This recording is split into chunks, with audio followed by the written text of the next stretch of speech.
আমি টুম্পা অটোওয়ালি পৌঁছে দেবই টাইমলি।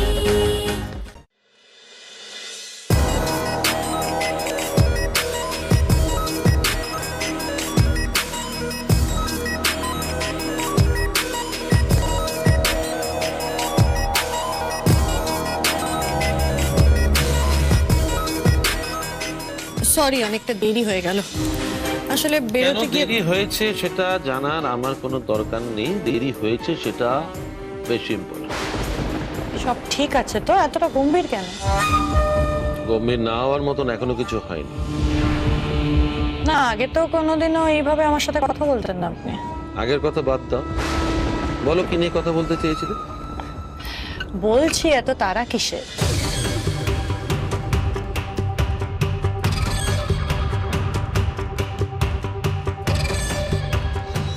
আমার একটা খুব ইম্পর্টেন্ট কাজ ছিল, সেটা ছেড়ে আমি তোমার সঙ্গে দেখা করতে এসেছি। কারণ তোমার একটা প্ল্যান ছিল। আশা করছি তোমার প্ল্যানটা আমার এই ইম্পর্টেন্ট কাজটা ছেড়ে আসার থেকেও বেশি জরুরি হবে। আজ মল্লিক বাড়িতে সেরকম কেউ নেই। এই কথা আমরা ফোনেও বলেছি, কিন্তু তুমি কি ধামাকার কথা বললে সেটা তো বলছো না। দেখুন, এখন বাড়িতে কেউ নেই। এই সুযোগটাকে কাজে লাগিয়ে আমরা অনেক কিছুই করতে পারি।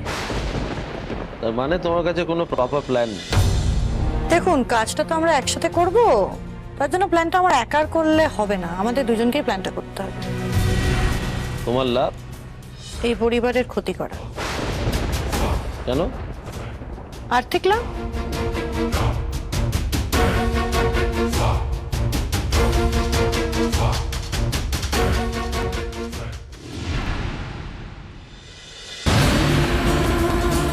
তুমি কে মা?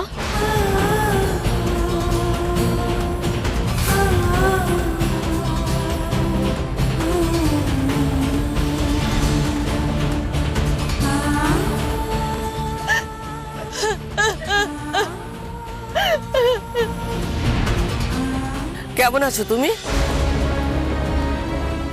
ভালো আছি, কিন্তু আপনারা? তুমি আমাদের চিনতে পারছো না? না। সাবিত্রী, তুমি আমাদেরকে চিনতে পারছো না? আমার নাম তো সাবিত্রী নয়, আমার নাম পরমা।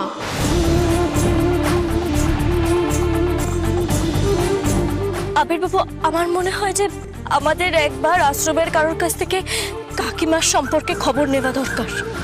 আমার মাথায় একটা বুদ্ধি এসেছে টুম্পা, চলো। কোথায়? আশ্রমের অ্যাকাউন্টেন্টের সাথে কথা বলবো, চলো।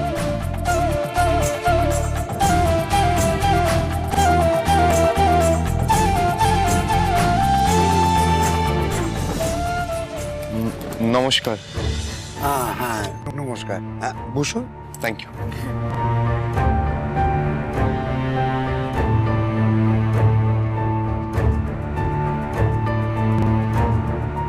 আপনাকে একটা কথা জিজ্ঞেস করার ছিল। হ্যাঁ, বলুন। বলছিলাম, আপনাদের আশ্রমে একজন মহিলা থাকেন, তার নাম পরমা। তার ব্যাপারে যদি কিছু খবর দিতেন তাহলে খুব উপকার হতো। তা কি ধরনের খবর চাইছেন আপনি?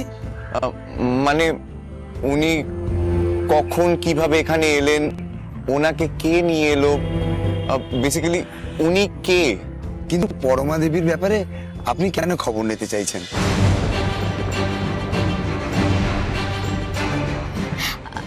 আসলে আমাদের বোন নেহা কয়েকদিন আগে ওর মাকে হারিয়েছে। তারপরে আমরা ওকে এই আশ্রমে নিয়ে এসেছি।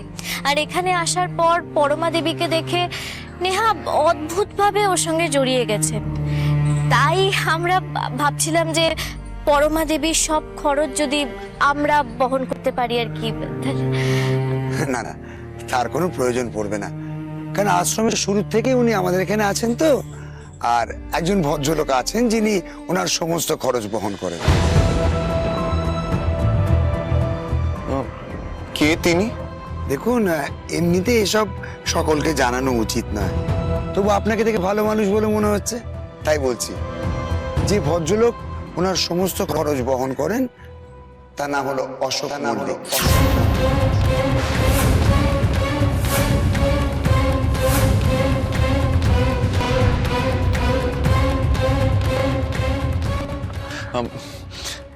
ধন্যবাদ। নমস্কার।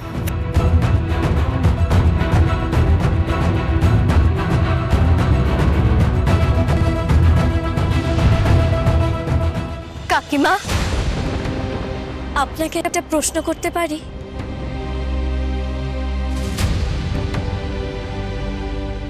আপনি অশোক মল্লিক নামের কাউকে চেনেন?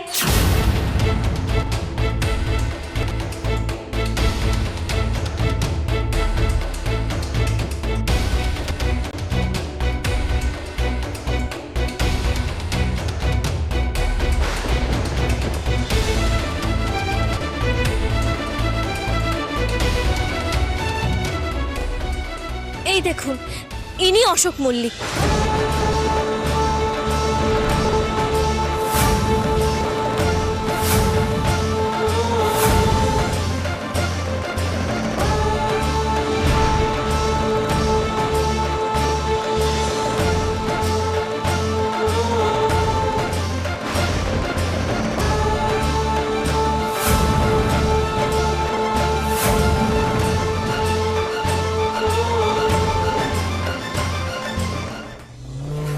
আচ্ছা, আমাকে একটা জিনিস বলো তো, এই অর্ককে নিয়ে তোমার কোনো চিন্তা নেই?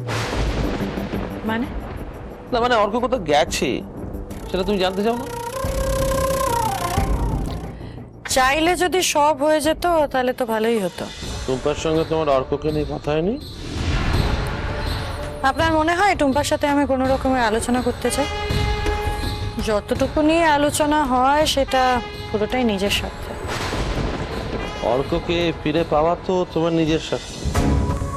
তা না, মানে অর্ক যদি ফিরে আসে ভালো, আর যদি নাও ফিরে আসে তাতে কোনো ক্ষতি নেই। আমার লক্ষ্য আমার কাছে পরিষ্কার, মল্লিক পরিবারকে শেষ করে দিয়ে তাদের সব সম্পত্তি নিজের করে নেওয়া। আগে যখন বলেছিলাম একসাথে মিলে এই একই লক্ষ্যের দিকে এগোতে, তখন না বলেছিলে কেন? বললাম তো লক্ষ্য এক ছিল, কিন্তু কোন পথটা বাজবো সেটা ঠিক ছিল না।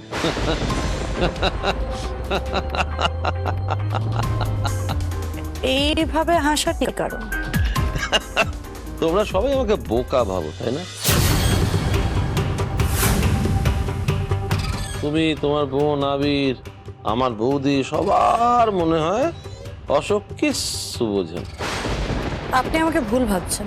আমি আর কাউকে ভুল ভাববো না, কারণ আমি এই খেলাটা খুব মন দিয়ে খেলছি, আর এই খেলায় কেউ আমাকে হারাতে পারবে না। তুমি তোমার বোনকে বলে দিও তুমি আমাকে বোকা বানাতে পারো না। তুমি যখন আমাকে ফোন করেছিলে আমি তখনই জানতাম। তারপরেও তোমার সঙ্গে কেন দেখা করতে এসেছি জানো? আমি তোমাকে দিয়ে তোমার বোন অব্দি খবর পাঠিয়ে দিতে চেয়েছিলাম যে আমি সবটাই বুঝি। নিজের বোনকে বলে দিও অশোকের কাছে কিছুই লুকোনো নেই।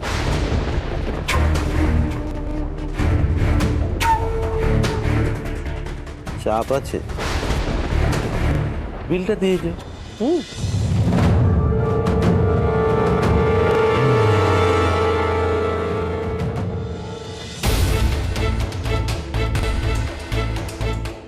The number you are trying to call is currently not reachable.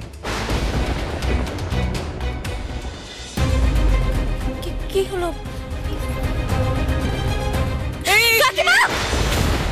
মা! কাকিমা! কি হলো? উঠো উঠো উঠো। তুমি ঠিক আছো? কিছু হয়নি তো তোমার?